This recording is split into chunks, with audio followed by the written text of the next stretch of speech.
Okay, so we're going to start. So thank you everyone for joining us on a busy Thursday, and I'm sure you're really busy in primary care. This can be a very long session. I think it's quite heavy. There's lots of different bits. A lot of it is, bit granular with step-by-step instructions. So if you need to grab a coffee, go for it. This is going to be recorded. You can obviously rewind it and watch it at your leisure. Some things may go too fast. So before we start, the QR codes that are in the slide. So we'll definitely circulate the slide deck, but also this QR code will take you to the webinar recording. At the moment, it will take you to the old recording, but after this, we'll make sure that it gets updated quickly so you get the latest version. Just want to say a big thank you to, if I forget, to Finn, Liz, and the whole team for everything they do behind the scenes to make sure that I'm kept in order. So thank you, everyone. So what are we here today? This is about the Ealing Local Enhanced Services for 25-26, and we're only focusing on two key sections here. But before we go on to those focuses, if you haven't spotted, there's only minimal changes to most specifications from the previous year. The MSK specification got removed, and it's replaced by two new specifications, alcohol screening and digital and AI. You can blame me for much of that, so I'm sorry for adding to your changes this year. There are also some smaller changes to proactive care specification to reflect the neighbourhood teams on a PCN footprint. And there are some minor changes to healthy child, carers, domestic abuse and green initiative. Now, I'm not going to go through all of these changes. I'm absolutely just going to focus on the alcohol screening, and I'll do as much as I can on the digital and AI bits. So alcohol screening. The KPIs that you're looking at, and you may find that the wording gets slightly tweaked, and it's not really that it's changing, it's more just so you're not confused about date ranges. So when you see the dashboards that get circulated, you may see the wording slightly differently, but effectively just think that you need to offer the audit questionnaire to teenagers and adults, and we've separated out the two groups. So over 90% of teenagers have been offered it within the last 5 years. Sorry, when I say offered it, if they've not completed an audit in the last 5 years, and again that you've offered it to adults if they've not completed an audit questionnaire in the last 5 years. So all of those that have completed an audit questionnaire in the last 5 years drop out. This is only to offer for those that have not done it, and you're not being measured that they complete it. You're only being measured that you've offered it to them. So hopefully that clarifies that. And then you've got some softer stuff at the bottom. So some of the training and education that goes alongside of it. So at least one practice health professional has undergone training from either RISE. So Liz and the training hub and the team are coordinated with RISE for all those educational sessions. So if at least one member of your practice attended that, that's fine. If for whatever reason you couldn't manage it, then you need to at least have done a e-learning module that we've put there. And that would be a self-declaration that you just have to declare that you've done one of the two, or that you would need to have provided the certificate of attendance. So the self-declaration is more about the RISE thing. So we're not sort of micromanaging it, but you will need to give us some confirmation. Then here are all the digital and AI KPIs that we'll try to cover today. So at least one health professional in your practice has explored using an AI scribe with at least one patient, and you've shared the experience in the practice. It could be a little bit of a practice discussion, it could be an email discussion, a practice meeting discussion, but just a discussion. It can be a positive or neutral or negative discussion. It doesn't matter, it's a discussion. Then you have a second level of a PCN level discussion. So that all the practices in your PCN have explored it, they've done their practice discussion. Then you have a PCN level discussion. Really, so again, you're getting more thoughts and different reflections. There could be issues that some people raise, and there could be some advantages that are raised. Then you've got at least one receptionist, one administrator, and one clinician in each practice who signs up to be an NHS app. That's the minimum. I'll tell you one thing, it would be amazing if some practice totally broke it and got as many of their practice staff to sign up. We'll pick that up at the end, but that's the minimum. And then if you hadn't spotted, Finn, Liz and the team have been frantically working to engage with Age UK to coordinate with visits to your practices, to do a training session around the NHS app. It gives just a different angle of it all. So you're not hearing it from me, you're hearing it from a voluntary sector organisation, which I think is great. I just want to give a really big credit to Finn, Liz and the whole team for doing that and organising that. That's been an amazing piece of work. And then as a practice, you have to do at least a one drop-in session for patients to try and increase the NHS app use and maybe dispel some of the myths. Then here, again, you can blame me. This is definitely micromanagement, so I'm micromanaging you on this, and I apologise. I'm asking for a photograph that you're displaying a poster promoting online registration using the NHS England form. I created all those posters for you, so you've got them. And I want to see that photograph in two places, near reception desk and near your front door. We'll pick that up again, and that your practice is achieving more than 60% digital uptake on the online registration form. I'll explain that as well, how you're doing it. Most of you are already there. And then a self-declaration, the BARS functionality on TPP System 1 to do pharmacy professional drivers is now live, that you've tried it with at least one referral, and that you have set up London Care Record for your practice, and you've cascaded training to staff. That is the whole list that we're going to go through, and I'll try to be as quick as I can. So let's start with alcohol. Why are we doing this? The clinical background is that Ealing has got one of the highest rates of alcohol-related hospital admissions in London. With teenagers, 40% of pupils have had an alcoholic drink, and that number increases. Like 13% of 11-year-olds have had alcohol, 65% of 15-year-olds have. And at least 6% of students say they drank alcohol at least once a week. So we may feel that this isn't an issue. We may feel that why we're doing this, but there is a clinical background that is increasing. And we have one of the highest rates of mortality, deaths from alcohol in London. Last time I showed you this email that had landed back in July. So, VJ Taylor, obviously I'm a borough medical director, and asked me to raise it to your attention as well. That, that even training about, is there any safe drinking limits? Is a very topical subject about alcohol consumption. So what are we asking you to do? Well, use System 1 to the best of its ability to make this easy for you. So I've built you the audit questionnaire in System 1 as a questionnaire. So you just need to offer it for all your patients, and you can offer it by either text, email, or NHS app. I'd like to encourage you to think about text probably first, as maybe giving you the best response rate. Then when you get responses with the scores, you just need to offer brief support advice. And again, that could be just a message back to the patient. And again, I've created that all for you. And like we said, that one health professional has had training in the practice. So let's have a look at that questionnaire. So this is how it lands. When you click on that link in that invite, you are going through these questions on the right. That's what the patient's doing. So just clicking it through. So really very familiar from all the two-way messaging and with questionnaires that we've done over recent years. But what is more sort of localized is that you've got some links here, which is directing them to self-help. And I've designed this that even if the patient drops out, they decide not to submit it. Yeah, they may have got some insight of how they're doing with their scoring and what services they could do. So don't get dismayed if you don't think you get replies. Some patients may not want to disclose to the practice how they're drinking too heavily. They may not submit it, but they've potentially got some benefit from it. So this is designed for patients who drop out at this stage, that they've got some insight into their alcohol. So what's the first setup step I want you to do? Well, when you saw those screenshots that I showed you from a phone, if you don't do anything, there's an access code that System 1 puts into it. So that means that when a patient clicks that link, they've also got to cut and paste almost that access code out of the message to put it in the prompt that they get on the questionnaire to pass that verification step. I don't think it offers any value. It's just a barrier, and it will probably mean that you get lower responses. So System 1 did listen to my thoughts, and they quickly put in a organizational preference that you can do. So you can remove that access code for questionnaires and patient replies so that the patient doesn't get it. They still have a verification step. When they click the link, they need to enter their date of birth, similar to the other platforms that we're using like HackerX. And I think that is a good verification step, so you can feel quite assured by that. So how do you remove that access code? You go to organizational preferences. If you just search access code, you'll find this here, and you just need to make sure you deselect include an access code. So there should be no click here.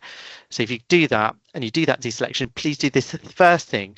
If you're live in System 1, maybe if you've got it up on your desktop at the moment in this webinar, why not try to even think about if you follow some of the steps live as I do it. So this is your first step that you need to do before you do anything. Okay, visualizations. We've built an alcohol visualization to guide you. If you hadn't spotted it, recently there was a webinar by TPP where they asked me to come in and show the show the visualization that I created as one of the examples of visualizations. So you can watch that recording. It talks through it. I'd also encourage you to watch it because it shows you lots of amazing visualizations. And TPP asked for interest. Anyone watching the webinar, whether they wanted to do the same thing. They got quite a lot of interest in the alcohol screening, and actually they're cascading that sort of thing. So it's not just us now that's potentially using it. This may be used across the country by areas that are thinking it's great. So this is the visualization, how it looks. Now I'm going to try to go into a system one world now, because last time when we did this as a static slide. Let's see if we can do that this time. Okay, so what we're going to show you is that we'd encourage you to add visualizations to maybe your toolbar here. So in this practice, that's what's been done. Or you may want to add visualizations into your clinical tree. So those are options you may want to consider. But here, if we click on the visualizations, you can see the alcohol screening dashboard. So once you click on that, you can see the visualization, and this is just to make it sort of easier for you to understand what to do. So please do this now. If you haven't got visualizations set up on your toolbar, just type visualizations into the search features bar at the bottom. You should see the alcohol screening option. So just to navigate you through what you're seeing, on the left-hand side, it's showing you who you need to provide the audit to, who is outstanding that you need to offer the audit to. So it's broken down to teenagers, it's broken down to adults. So really reflecting those two KPIs.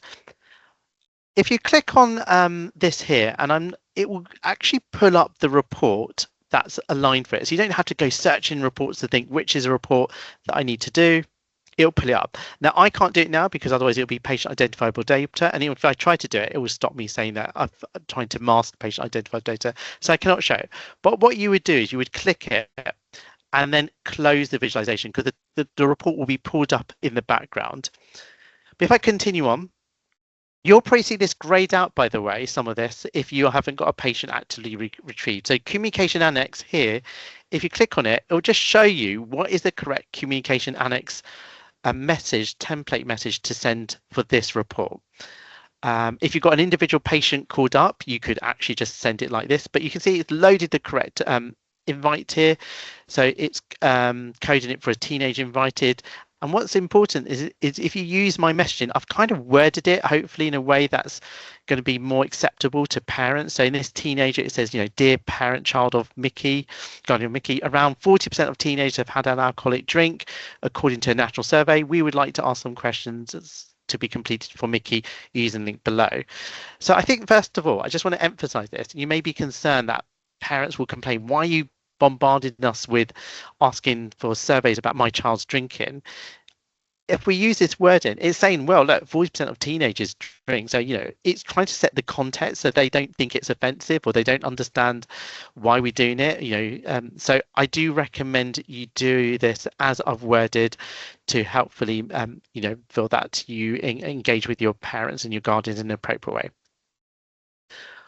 So I'm just going to close that down, but that just shows you how that works. Similar with adults, if you just want to see what is the preset message here. And we're going to come back to this later on in things, but you can see when you send this out, you've got the option of bringing the response back from the questionnaire to an individual. So here it's showing me, so I could receive all the responses, but surely it's a practice you want it to send it to a group. So when they reply with all the questionnaires, and as you can see, you've only got the option of a team. You do not have an option of a user group here. We'll pick that up in a moment. So this will show you who's outstanding. Once you've done that, once you're getting results coming through, you'll see all the results collated here. So this is just showing you that the different tiers of their risk. So possible dependency, higher risk, increasing risk, and then low risk. And here are the numbers. So for this practice, you can see that for teenagers, only one teenager has returned as increasing risk. So that workload of worrying about what that could entail, it's really low. And then for adults, you can see for this practice how the workloads come through. So 1,793 came back as low risk, 84 is increasing risk, 9 is high risk, and 12 is that.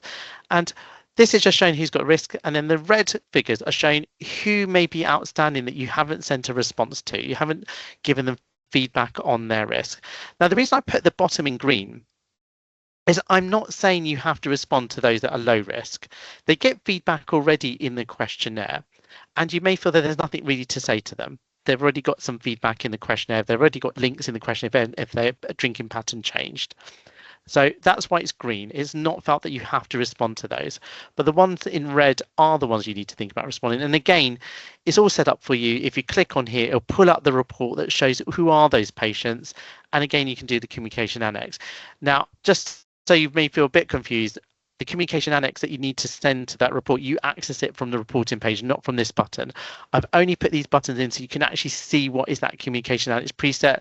This at this level will only work for individual patients. So if you had an individual patient called up and you knew that you had to send them a message, if you pull up the visualization, you can find, you can open up the communication annex for that one patient from this visualization. You cannot do it directly from this visualization for the report. You have to go into reports first and then go to communication annex from there. If that's confused you totally, I will show you with some screenshots. I can't show you live because again, it's patient data. Then on the right hand side, you've got basically some feedback about outcomes. So, who's been offered, who's completed screening, if they've had any intervention, and who's actually under alcohol services. So that could be just useful for you. None of that is being measured in terms of the KPIs of payment. It just gives you a complete picture. And then at the bottom, you've got this ticker tape where I've just put some messages that may be useful for you. So I'm saying that this visualization is your key to work out what you're doing. If you keep looking at this, you'll know how you're doing and what you've got to do. So that was a visualization, and I was saying search for visualization. So you can either type it in to that box on the left if you just want to search for the visualizations. When you do that, you get that pop-up where we can select alcohol. And like I showed you, I just told you you can click on the icons, you can click on the communication annex free. And so I just want to show you how this will arrive back into System 1 for you. If you've not used questionnaires coming back into System 1, if you're so used to the Acrex ecosystem, here is how it would look in System 1. So I've done this as a video because obviously I've got to be careful about patient data. So the task comes into my inbox, and I've set it as an inbox. When you open up the task, it shows you all the questionnaire responses. And sorry, this may be a bit slow, but you can scroll down. You can see all what the patient responded, and all of this is being coded for you. So I've set up for every response the correct code, and you could just click on File to Record. And now I'm going to give you what a child thought of this. And we look again at that test patient, which is now your responses. So I'm going to move it up. And we can see your response is now saved in the record. So what do you think about that? I think that's clever. Really? And how did you find it as a teenage type patient? I found it quite simple. Really? And how would you feel if you received that as a teenager and it suddenly arrived on your phone? What would you do? I would ask my parents about it. Okay. And what do you think your parents might say?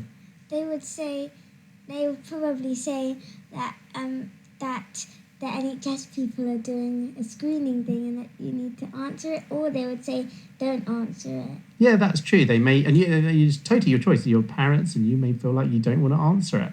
Absolutely fine. And do you think they might even help you with looking at answering it together? Yeah. Yeah, that's possible. And so now that you've seen that, so you know in the beginning you said I could do it by email, by video, or I could ask you to come in. What do you think is good about this method? It's easier to just see the questions laid out like that.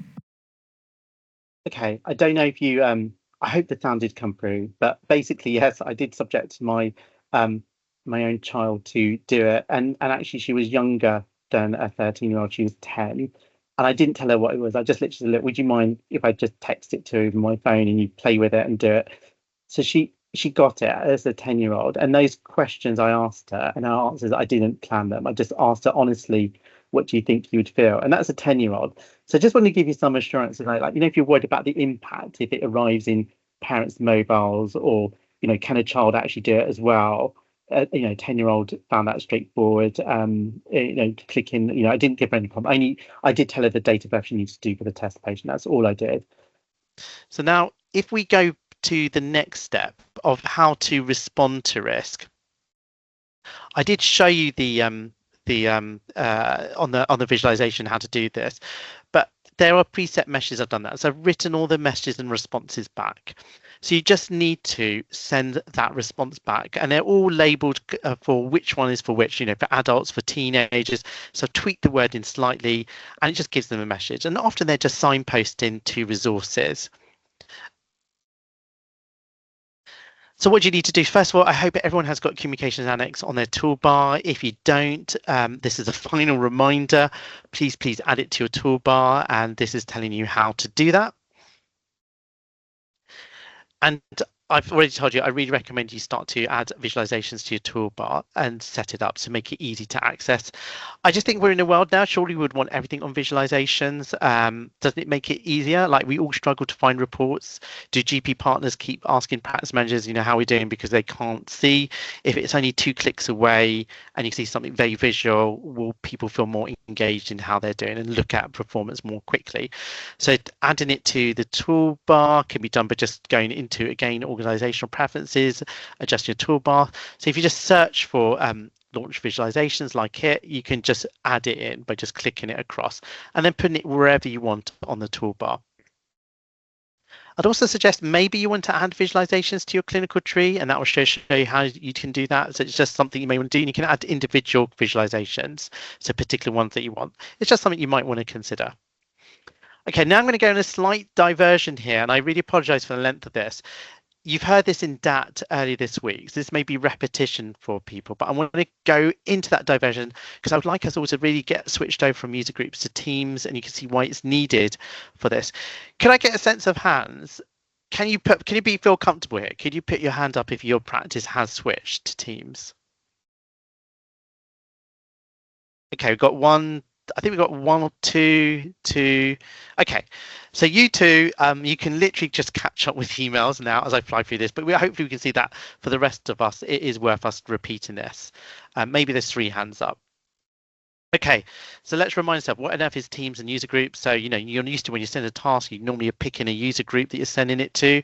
Well, we're saying you need to move to picking a team. So when you pick a team, you normally have a list of your team. So it's very similar to user groups. It's just like, think of it as just a different term to it. Why are we saying you need to switch over from user groups to teams? Well, back in 2021-22, System 1 asked us to do this. They asked us to replace that their vision was that they're going to replace user groups as a legacy, and that everyone needs to switch to Teams. Don't confuse System 1 Teams with Microsoft Teams, but importantly, you're in this webinar, you understand it, your staff may get confused, so make sure when we're using these terms with our staff, we think System 1 Teams or Microsoft Teams. The newer System 1 functionality only uses Teams. That's why we need to do it. So you've just seen Communication Annex. If you want to send this out in bulk, you really need to have a team set up. You can run both together. You could just create one team for this purpose. You don't have to just switch off user groups, but I think you're starting to put your foot into that ecosystem. You are going to start to create confusion. So I'd really encourage you to make that switch. I don't want you to delay the alcohol screening. So if you think it's going to take you time, then dual run, add just one dedicated team for this. But if you could follow these slides, it can be done really quickly. You could even do it tonight. Teams are easier to maintain than user groups. If you want to change the names of them, you can do it. You don't have to just create another user group and move things across. And what I would suggest as a change management step is just name your teams identical to the user groups. So your staff are used to those names. All they're doing is they're picking the team box rather than the user box. They're just picking exactly the same names of the team. So how do we do this? If you go to organizational preferences, you go to user groups. You can see here there's an option, click convert group to team. You just click on that for every group and it will convert it for you. I can't show you the pop-ups you see, but because I've already done that, so unfortunately I didn't take screenshots at the time. By the way, if any practice is doing the conversion and can send me some screenshots, do it for me. That'd be great, and I'll add them in. But you get talked through the process. It's just telling you what it's doing. But what it does do is it will update your task rules that are sent to a user group to be renamed to go to the team. So it'll automatically do that bit for you. There's no risk in that whole process. But you need to do some other steps now. So step 2 is you've got to work out which staff you give permission and rights to that they can configure and edit the teams that you've set up. So you just got to go to organizational preferences, go down to the team, and then set up who you want to have the rights to do that.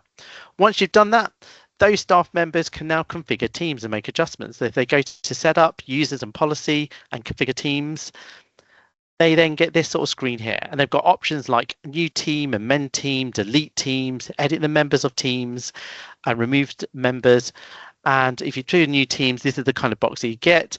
You effectively create a team name. You need to put the sort of commissioning organization. I would suggest that maybe just put NWL. You can also put a team leader in. Team leaders may be something that's a new concept. Don't worry, you can always change team leader. Don't let it delay you creating your teams. In your team, you can also edit the members like you're used to with user groups. So nothing like that is really that different from user groups.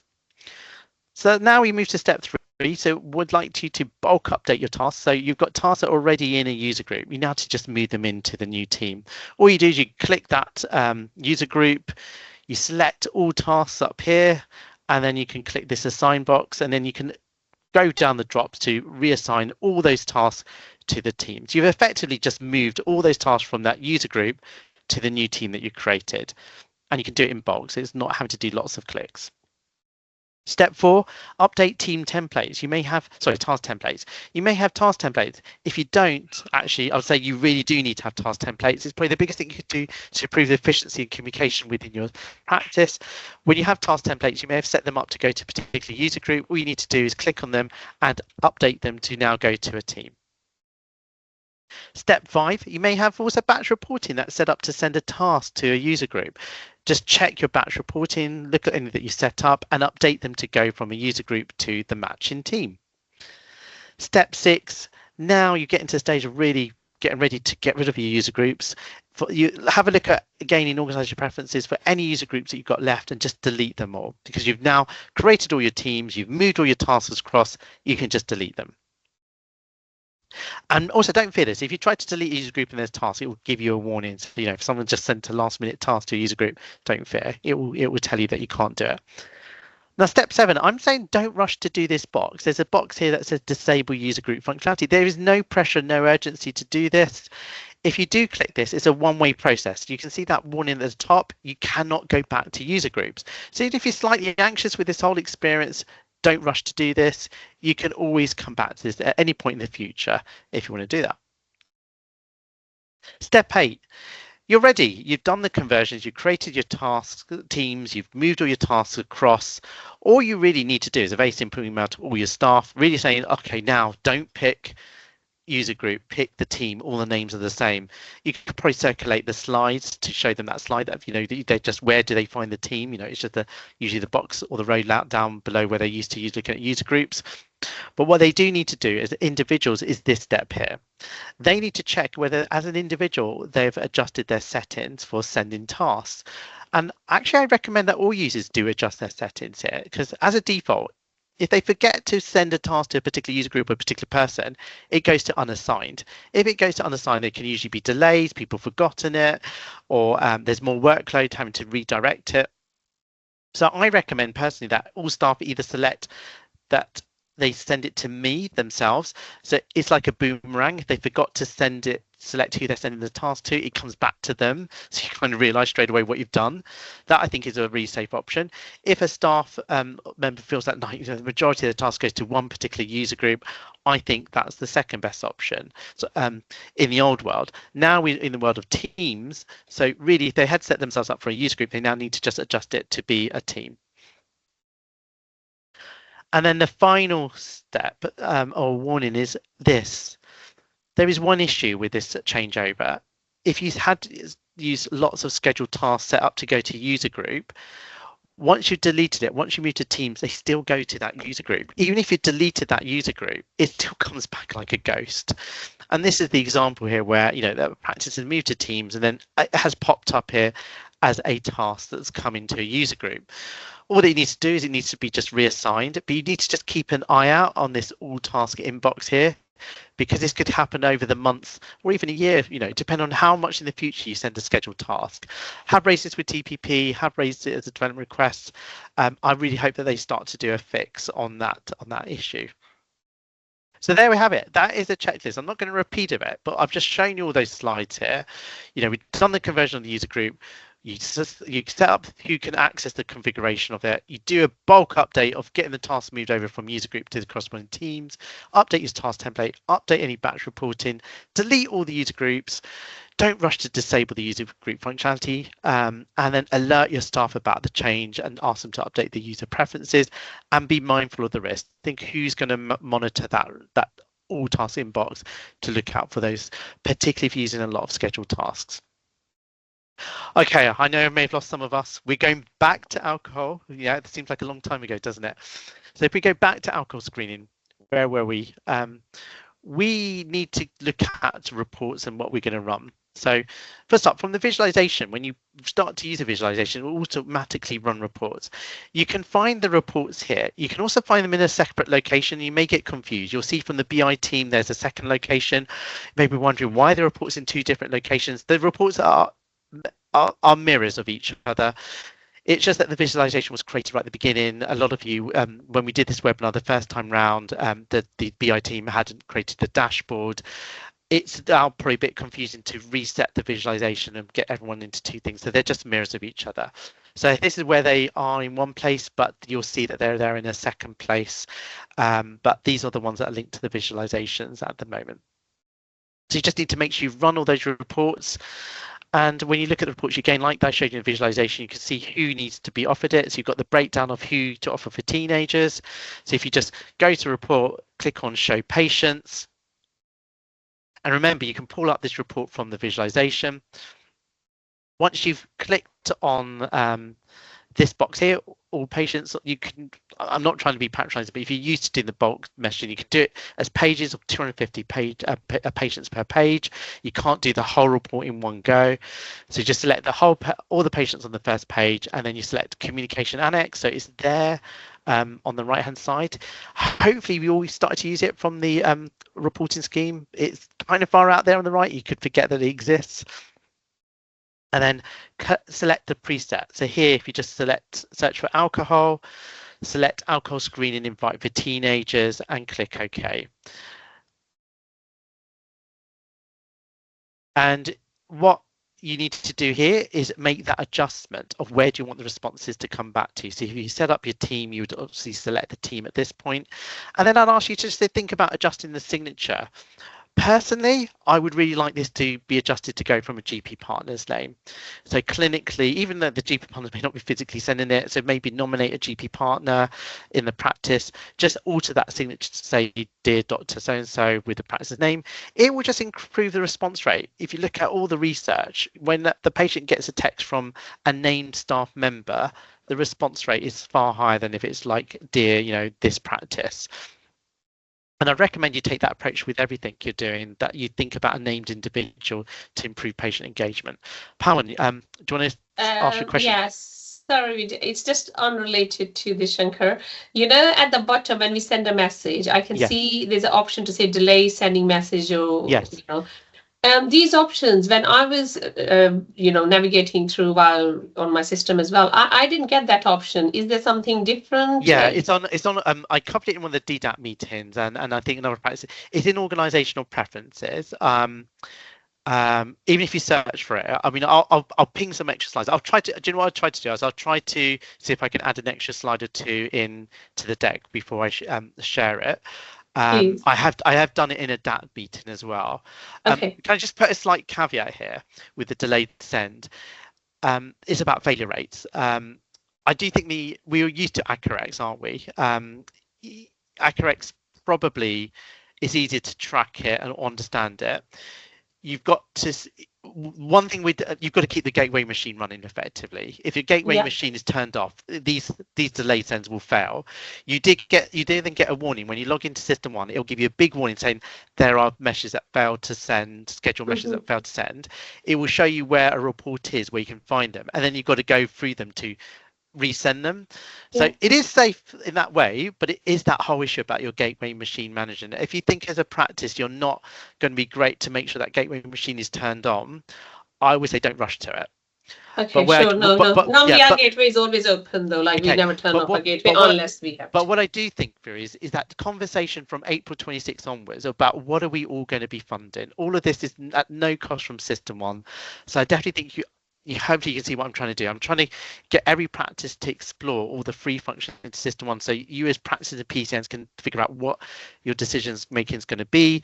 The hope is, and this is just a hope, the hope is you might get some PCN level control, you might get some degree of funding from an ICB, but you may not feel it covers all your costs. So you're going to have to make decisions. And there are some advantages with the system one approach. Like you can see here, we can publish things, we can create things at scale. In Acrorex, you have to obviously import, export between practices. You can't do it at organizational level.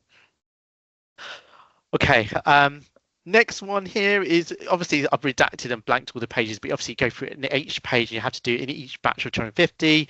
I have obviously raised this multiple times as a development request with TPP to try and do it all in one go. But there we have it. Does that make sense? I feel like I've dragged that out a little bit because that was probably the hardest bit of this webinar. And could I ask if any practice has actually done it? If you feel comfortable, please do share your experience, even if I regret what you're about to say. Is there any practice that has done this? That's here. Okay, Finn, they're going to still think you're a bit biased. Okay, so Finn, say your feedback. We're about promise that I haven't paid you for any bias here. And then we've got VJ next, right? And okay, so Finn. Yeah, no, we're about halfway through. It hasn't been me that's done it. We've got thankfully people more techie than me who've done it. But actually, it was really, really easy to follow. And yeah, I think we're about halfway through.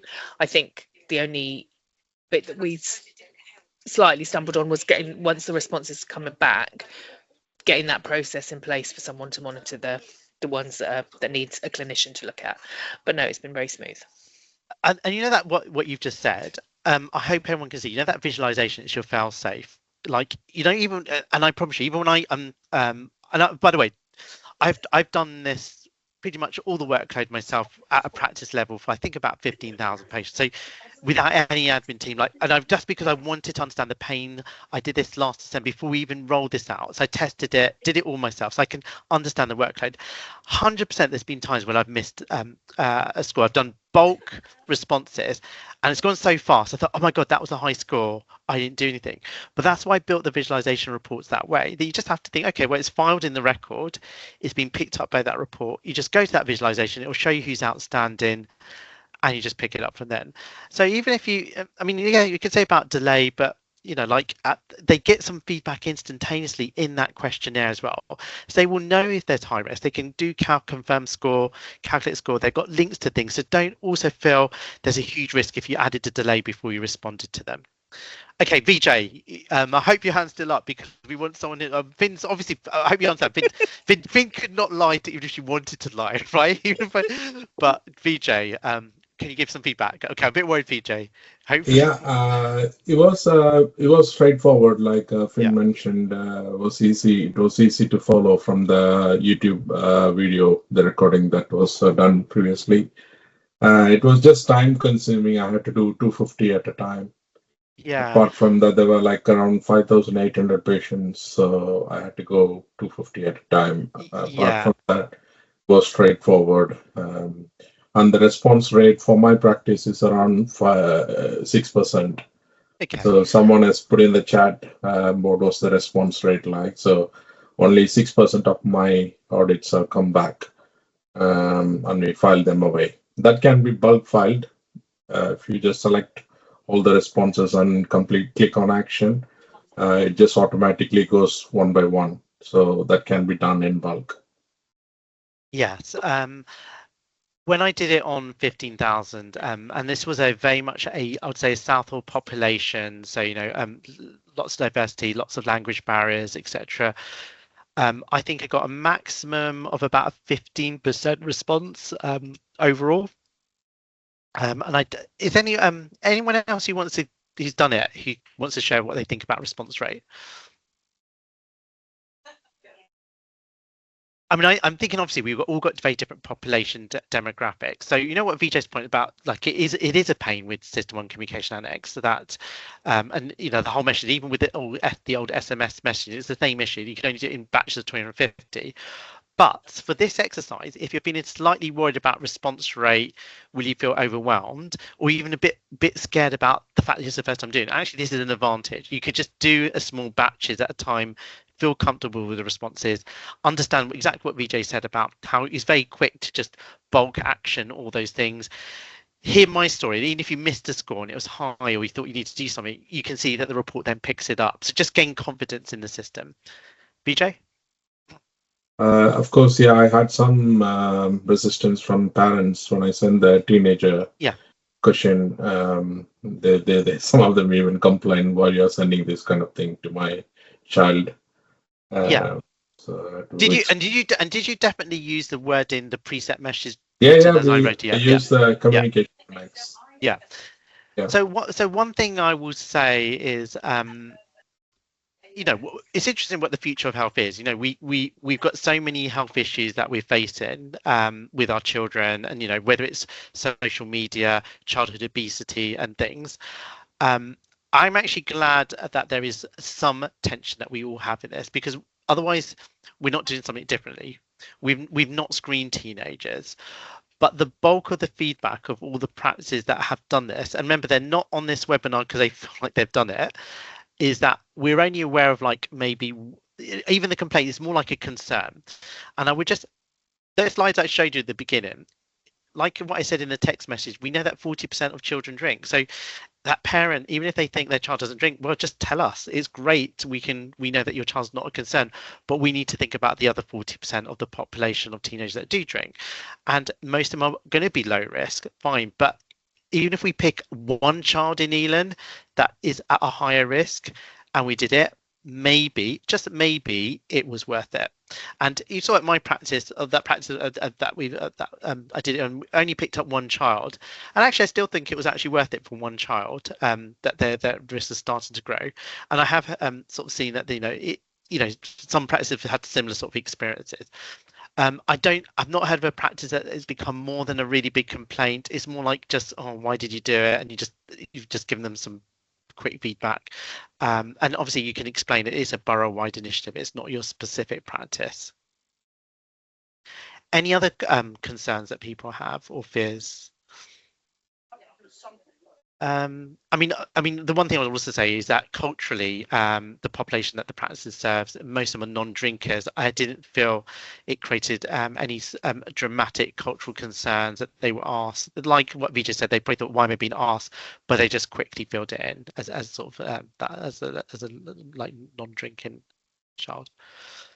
Okay, right, I'm going to move on. We can probably go a little bit faster because I'm mindful that I'm going too slow. So a healthy child leaflet is the same approach. You've got a visualization. Now it breaks down who you've sent the leaflet to, who's outstanding. Same approach. Click on a report, click on a communication annex to show you what you're meant to send. It's all there. The reports are there on this page. And again, same thing. You've got the preset messages now built in.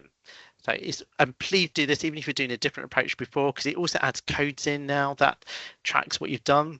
So do you believe that patients are clicking on them where they are? So this is just giving you some data. So now the links in System 1, thanks to Finn and the Training Hub for funding trackable links and trackable QR codes, we can actually see people are clicking on them. So you can see that thousands do actually click on it. So if you're wondering if it has an impact, it does. AI Scribe. So first of all, I have done a demo on AccurX Scribe. I picked AccurX Scribe because it just shows interoperability. Please be mindful though, you've got to check with your ICB about the position. Back a few months ago, AccurX Scribe was not approved for use. It's rapidly getting to that stage for Northwest London, so you're pretty much there. So think of it as a demo, but also potentially there's a tongue-in-cheek looking at some of the risks also in that demo. So something useful at practice level discussion. I'm not going to show it now, but when we think about that risk, it is this, the news picks up on the fact that, doctors are using unapproved AI software to record meetings and scribing. So be mindful of those risks. This is how I communicate the risks. Can ChatGPT provide Death Star medical service when the humans are finally eliminated? Listen, couple of things. Number one, people think, oh, ChatGPT will replace us. No. ChatGPT is what this Padawan uses to write her papers.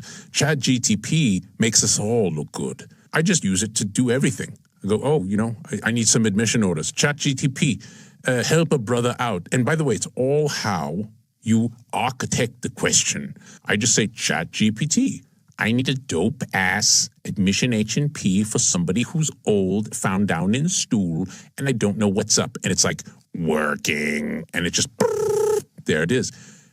Could it be right, wrong? I don't care. I'm done. The note's done. Click, check. Next thing, Veda's in the lounge, sipping that Cool Rig coffee. All right. All right. You think I won't get away with this? Come on, people. I'm dark side for life. So that video, whatever you think about the humor, what I'm trying to say is that all of us have a Darth Vader inside us. When you're busy, you're tired, you're getting to trust your software, you're not going to check as much. You're just going to click, click, click.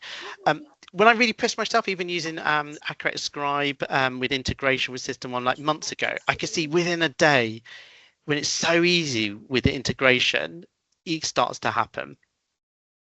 You're tired. You just think it's a bit like anything when you're using Copilot or anything. If you're using that, when you get AI generated stuff, you know, we all stretch, we're all burnt out to different degrees. That risk is there. So it's really important to have that discussion risk. And because of that, that's why you got so much letters and documentation from NHSE. So back in April, they gave this guidance out. Then back in June, they did a follow-up letter talking about the warnings, how scribes need to be medical devices. And then CQC also talked about use of AI in July. Then you can look at this safety cake. So I'll let you look at this in your leisure, but it just talks about all the different bits you need to think about safety. But it's a complete overload, isn't it? Because all of these terminologies, you know, maybe as practice managers, you're starting to understand something because you've heard it so much, but it's still quite difficult to understand the detail. GP partners, I definitely think, will struggle with all of this. So the issue is it's really jargon filled, really not what we're used to doing. And so all those terminologies about check with your local clinical safety officer, you're going to wonder, who on earth is that? Technically, that's either should be someone in your practice or maybe PCN, but they need training. Also, data protection officer, who are they? You know, there may be, you may feel that from a North West London ICB, we have a data protection officer. So you need to do things like data protection, impact assessments, DCB 0160s, privacy notices. You've hopefully heard that a lot of this being picked up in the North West London webinars, but you're still probably very lost. But we need to do this because there's risk that AI scribe will either pick up things or suggest things that did not happen, and we may, as busy doctors or busy health professionals, not check it and just save it into the record. That's why there's this medical device requirement now for scribes, and there's different grades of it as well. So that's likely to evolve and become stronger and stronger. There's some really useful EGP learning videos that cover this topic in detail. So clinical safety training, if you need to know where to get training for someone in your practice or PCN who wants to do it, there's the link and there's a QR code that takes you to that training. But now, because there's such a surge of people wanting to be trained, there's long waits before training comes up. There's lots of other training that's been tried to be offered that may be rolled out. I think the training hub, if we spot things, they'll cascade things out about opportunities. But the whole process, this whole DCB 0160 process is in the subject of being reviewed. It is a legal requirement. You do need to do it now, but it may be that it changes in the future. If you're completely lost by this terminology, think that the DCOB 0129 is the check that the system provider, the manufacturer of the software, has to do. They almost have to pull together documentation so why they think their software is safe, and the 0160 is your response to that. It's like your review to think, I think that what I've been shown by the 129 is safe, and also how we're going to use it will be safe. And that's why that's very difficult to kind of get your head around and do. And really, it's not just about AI Scribe. It's every single digital tool we use in practice should have that process. How do I compare this? A lot of you asked me completely understandably about, well, can't you do this for us? Why can't you do the 0160? Pawan already knows that. I always say that she's the only person I know, first of all, who really raised to the target of doing it, and real credit to her. But don't hound her for copies because, you know, she'll really not like me for that. But, you know, it's a credit to her and the view that did do it, because I think it is really overwhelming. But why is it that you do need to do it? Well, it's like car safety. You know, think of it as the manufacturer of a car has to make it meet legal requirements for being used on UK roads. That's one set of checks. Maybe as an ICB, we do the MOT check, but that ultimate check of that driver, the driver actually of that vehicle probably is biggest risk in it, you know, our driving behavior. our concentration, that safety sits by how you're driving the product, how you're using that product. That's where ultimately the safety comes down to the driver, you as practices and PCNs using it, not the ICB. So the 0160 cannot be completed by the ICB. We can give you templates, give you starting points. So that's why across London, the same issues everywhere. There's been platforms like Bordercross and Zurich, which are commercial products that can help you navigate this process. So across London, we agreed to like a free pilot with the Bordercross product. They did have a deadline which was missed. They just quickly recently extended it, and it's now, I think you've got to the 17th of November. You've only got a couple of days left, so you haven't gone on board. The only thing is the Bordercross offer for Northwest London is limited to Heidi. So if you want that free option of Heidi at this point in time, you can use Bordercross. Otherwise, you have to pay a charge of £100 per practice per year per product. There are maybe other products that the business model of Bordercross is sort of evolving. Sometimes the actual company that makes the product pays for it. So actually, to confuse things even worse, if you've got a paid version of Heidi, wherever you are, you can use Bordercross for free. So I know that sounds confusing, but just understand that there's a deadline for Bordercross. That's a couple of days away. Okay, I'm going to zip through really fast. I know we've almost come to time. If people can stay over 10 minutes, great. If you have to drop off, go for it. It's all going to be recorded so you can watch later on. NHS app. So become an NHS app ambassador. So this is a QR code that gets people to sign up. All it really means is you get email updates about the latest functionality. There are additional webinars and training. You're not signing your life away. And I think it's useful. If you also look at the 10-year plan in the NHS, there's going to be so many changes coming through the NHS app that will keep you updated. You'll get those alerts. And, if we get it right, it can reduce our workload. It can make patients' experiences better, and it can also reduce our costs. If our patients are using the NHS app, we maybe send more messaging for the NHS app and less SMS costs affect us as a practice. So I'd actually say promote it to every single member of your staff to consider it. But as a minimum, like the KPI says, at least one health professional, one admin, one receptionist has, and one sort of management level needs to be signed up. And you'll need to tell us that you've done that. The NHS app dashboard tells you how you're doing as a practice and beyond. Even you could do it as a PCN level. How many of your patients are sort of actively using certain things. Here's the link to the dashboard. Definitely should be done at least at PCN level. And yeah, great. Jane, thanks for your feedback. I have to admit, I feel like I've been really slow at the beginning, so I'm sorry if I've lost us some time.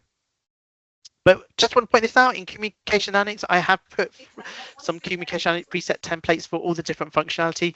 My view is that it's easier to navigate the patient if you just send them a link for a particular functionality.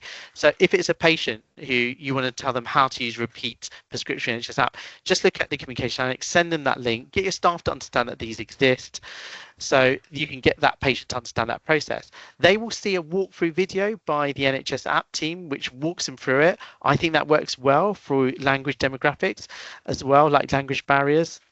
It's all visual. It also saves your staff time having to try and explain how to do things. So that's how I think. I think if you tell patients in a nebulous way, oh, well, you can do everything, this, they may actually not engage with it. They may not be motivated. They probably, like all of us, we tend to start to use things when we need to use it for a particular reason. Hopefully you've heard this from me before. What about the dilemma of AirMid or other apps that you may want to promote? I always promote at practice level to the patient. Go first with the NHS app. Download it, set up your NHS login, your account through the NHS app. Once you've created that, you can go into AirMid with that as a second app. If there's bits of functionality that AirMid have that NHS app doesn't do. The reason why I promote that at practice level is so you really avoid unnecessary workload for your practice staff. You really don't want to roll out system online details unless you can avoid it. You don't need to verify identity. That's all done through the NHS app logging creation. And remember also that nowadays they can do things like NHS account, not just NHS login. They can do things through desktops. They can use the NHS something. So it also helps with some of that digital inequality as well. AirMid doesn't have a desktop version at the moment. You've only got the legacy system online desktop version. Here's some useful resources for all of that if you need to go a little bit more. We are also been trying to engage with the libraries in Ealing. We're trying to get them to put up materials. And like I said, Finn, the Borough team, and even the North West London team, they're all doing things to try and improve with NHS app uptake. Okay, online registration. First of all, you're all live with it, and I'll always remind you that well done, guys. You're one of the first boroughs in the country to go live, but now we're just trying to maximize it. So with digital uptake reports, you can see what percentage of your patients are going through the online NHSE form and what percentage are not. And the ones that are not, they're either that you're using a different form and then you're manually registering them, or you're giving them the paper national form, the PFR form, and you're just doing it manually. So you can get those reports of how you're doing by this link, but I'm going to put a caveat. A lot of us are struggling to get access to that report. So please don't stress if you're having that problem. We're having that problem too. Raised it months ago with that team. But if you can get access, brilliant, let us know. We hopefully will get that fixed before the end of the year. But in the meantime, we will give you the data. Now, I have just literally got the latest data just before I started this webinar, but it's too late to update these slides. I will update them before they go out.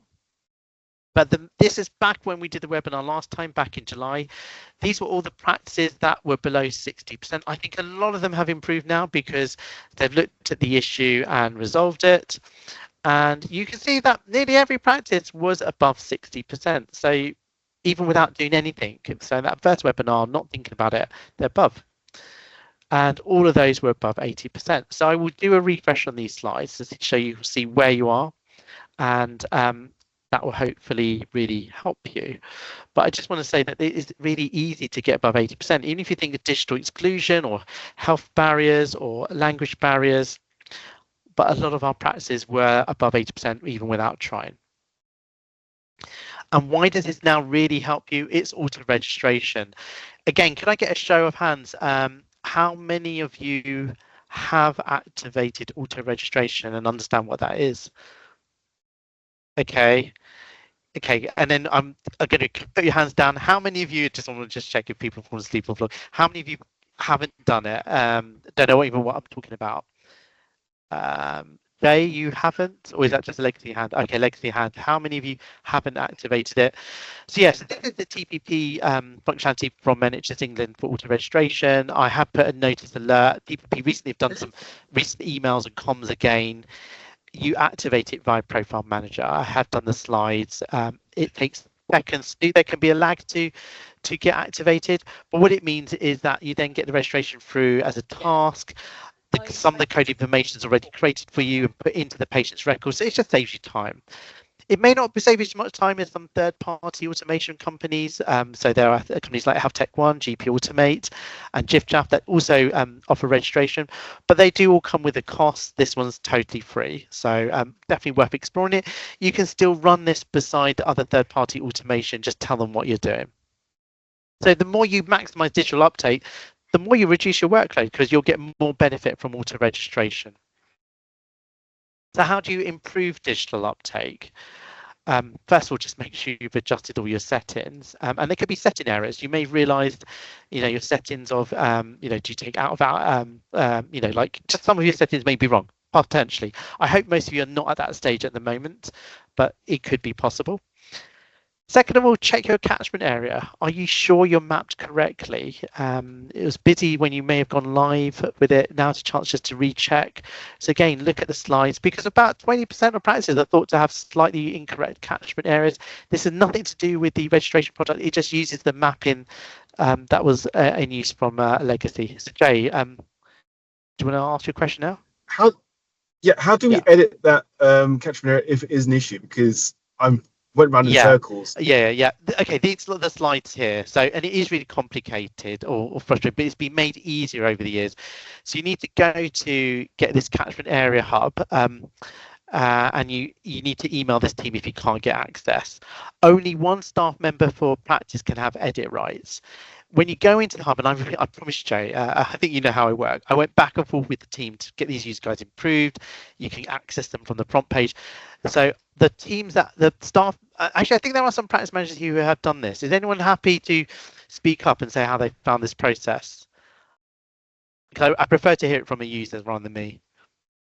Okay, maybe they're not on the call, maybe they're, but people that have done this, so far they thought it was quite straightforward. So this is the process of how to edit it. And there are further guides with these links here. So when you look at the slides, just do that. And the other bit to understand is that this is all populated by EDEC submissions about your catchment area preferences. So if you are not accepting patients out of area, that comes from your EDEC. It's not coming from your profile manager settings. So make sure you're correctly adding your profile of what you are accepting, whether you're accepting or not accepting out the area registrations. And if your EDEC submission is out of date, just email the team to try and explain what you want, and they'll try to assist you with it. There can be a lag before the registration product catches up with your EDEC submissions. It might even be a 1 month lag before it syncs up. You can chase the national team if you want it to sync up faster than that. Does that all make sense? So now finally, get rid of all the paper forms. Go to reception, chuck them all in the bin, shred them. Put it in your green initiative plan as well. I'm saying print on demand. If you make it easier for your reception team to hand out a paper form than explain the online system, you're not going to improve your digital uptake. Make it that they can only print it out, that PFR form, if that patient needs it. So either give a link to the form, a URL link that they've got on their desktop to print out, do it that way. And that is that link that they could use to print it out, and just make sure you get rid of all the GMS1 forms. They're no longer now meet the legislative requirement. The PFR1 form, that paper form, replaces that. And if you don't know where else you can get it from, you can also download it from the Profile Manager. If you go into Profile Manager, you go into your sign up for the registration platform, you've also got the download link in there. And then now create the templates. And the templates are to signpost patients to register using your unique link. So you've all got a unique link to that form. And if you don't know, it follows that structure there. It's just got your E-code afterwards. Why do you think it's useful to have it set up? Well, even think about newborn children, where you know the parent, you may text the parent to say, do you want to register your baby when you've got the maternity discharge thing. That's one scenario. There could also be, like a family understanding, they've got new guests staying or things like that. Just create those templates so you've got them at hand.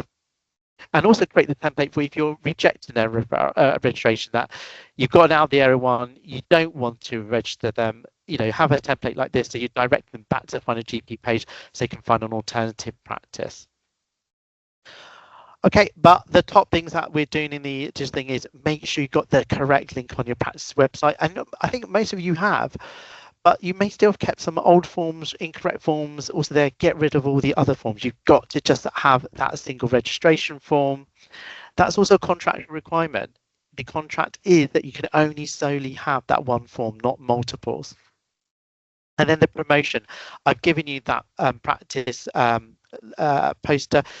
Please could I ask you to use the ones that I've created? The reason being is I'm trying to reduce your workload, I promise you. They've all got fancy QR codes which have been in the training fund as funded. Even if the funding ends, it will always work. And it means that if ever the links change or something, I can redirect it, rechange it. You won't have to reprint those posters. So they've got a longer lifespan. That's the reason we've done that. And also in terms of data, if ever you want to see how it's going, we can try to help you with that too. But just to give you an idea, that is obviously the requirement, but I've been trying to make it even easier for you. So now that we're all on the system, I've literally contacted all 32 registry offices around London, getting them to display those posters. So it makes it easier for us. And I've been liaising with all the maternity units. London North West is starting to put it in the maternity. So before the baby's left the maternity unit, hopefully that parent is starting that registration process. So we're not having to chase with our vaccinations and schedules or chasing them to register. They've registered before they've left the hospital. That's the plan. So you can see that the plan all starts to come together when we're all using that same promotional material. And if we're all using the same poster, the parent will see that in different places, in the registry office, in the maternity unit, in your practice, so they'll realise it starts to become familiar. Update your phone messages. You may have phone messages on your practice about how to register. Make sure it's updated correctly. Update your practice auto reply message. You should all have an auto reply message on your main practice email address. Put in another signpost and say, want to register with us? Here's the correct link. So they're all going digitally. and maybe key email signatures for staff members, your team leaders in reception or admin might want it in their signature too. All of that can improve your digital uptake, but I always say this step: if your team does not understand the form, they're never going to promote it. They're never going to tell to that person at that busy reception, oh, scan the QR code. So really make sure that they've tried it themselves, so they feel they can actually promote it generally to the patient. And there's all these useful links here, but that is how you can increase your digital uptake. I know I've gone 10 minutes over, so TPP bars, pharmacy referrals, hopefully you've seen my video. All I was going to do is signpost you to the video. The video shows you how to set this up for our practices. It's a 15-minute video. Watch it. You just need to make one referral using this functionality. I'm not asking you to comment clinically on the Pharmacy First services. I'm not asking you to make 6,000 referrals, just one, but get the learning quickly, because what the worry is here is if you're using old systems, old processes, you're not maximizing it. So have a look at the video and just tell us that you've done it. The London Care Record, similar. I'm only going to give you one slide on this. I think nearly everyone's been set up. If you haven't, we're in email dialogue with you, so you're set up. But what I do think is there's just not enough awareness. Like you may have a couple of staff members that are aware of it, but your practice staff don't all realise what it is or how to get to it. The key people that I think benefit are your secretarial admin staff when they're thinking about chasing missing correspondence. It's faster for them to go into London Care Record and find it there. So this is a video that shows them this process, but also GPs and health professionals. We don't understand it exists. It can save duplication. Like I say, oh, I didn't get that letter, sorry, can you call us back or rebook your appointment? We're wasting time. If you can click there quickly, I can finish that consultation, manage the issue. It can help everyone save time. And that is it. I'm going to leave you there. We've gone definitely over by 12 minutes. I'm going to definitely take questions. So I'm happy to hover around and stay through. We will update some of those slides before I send it out. We will update a recording. You can obviously fast forward bits where I was slow. You can freeze and rewind when I completely lost you. And I just want to thank you all for your time. I will go into questions. So now we've got Pawan. What would you like to ask? Yeah, so just on the last one, the London Care Records, so the notes from the ambulance and everything, those are there too? That could be mixed. You probably will not see all of it. It's improving. There's a few technical things we're doing in London. I can't guarantee you'll see all of it. It's also how you should see a lot of it, and it's increasing. But at the moment, I can't say it's everything. Because we had a task came to the practice, paramedics advising this patient, I know they attended or we attended to, please go and check it online, and there was some action to do, but we could not find really way to find that letter. We went to the online thing, we went to communication, and we kind of felt lost that the action they're asking us to do in a task. But way they're saying they should be able to, we don't know online way to. I didn't know at that time. So behind the scenes, I'm aware of this issue. I'm picking this up in my London role, and I looked at it about a year ago, and I could see what the issue was, and I'm working with the ambulance teams to try and fix this issue. So I've definitely had this conversation, the experience you've had. So just bear with me. I think that will improve, but that's why I'm giving that slight caveat where I'm saying it's not always. And you know the bit that you've just said, I have definitely tried to push back to explain to them they need to stop saying that it will be visible online. And what the process is that I'm hoping will be changed is that they will definitely try to resend it regardless if they think it's online visible or not.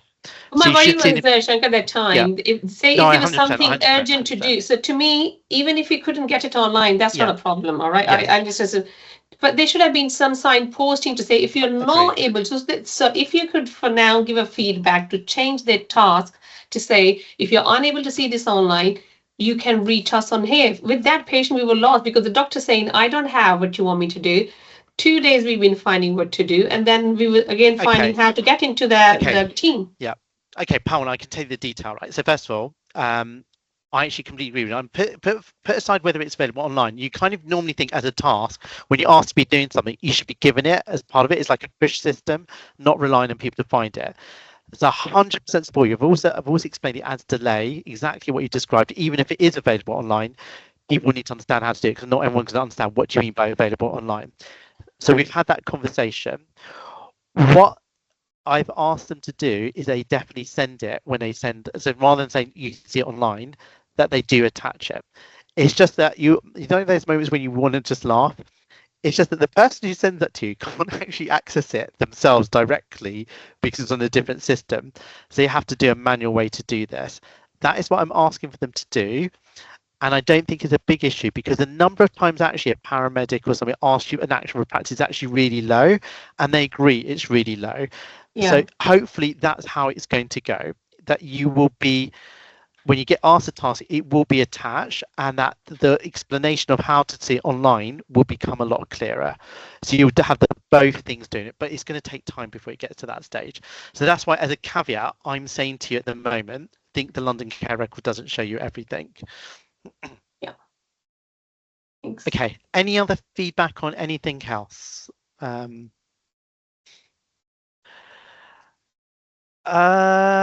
okay. There was a thing about auto registration. How do we get it? Do we get it into tasks? I think yes, it does arrive as a task. We've said that. Anything else? Okay. Look, I'm really sorry I've gone over. I'll try better next time. Could I do a final request? I know I keep waffling. Could you just go and do them early? And I know that sounds really horrible to ask you this because you're in winter pressures. But can I just say where we are as a team? You know, like obviously, we don't know the future of where we're all going to be with the ICB. This is 1 year, not to leave it to the end of year, because if you left at the end of year, it could be really difficult about who is around to pick up queries. I mean, it's almost certain that as a clinical lead, most of us would have gone. So just do it early. Really do it early. Finish it early. Send the proof early. If you're leading a PCN, really get this message. Do it early. Close it early. Don't leave this to the end of the year if you can. And then if you find issues, we're around to pick them up. I hope that point comes across. But I just want to thank you all for your time and have a good evening if you can.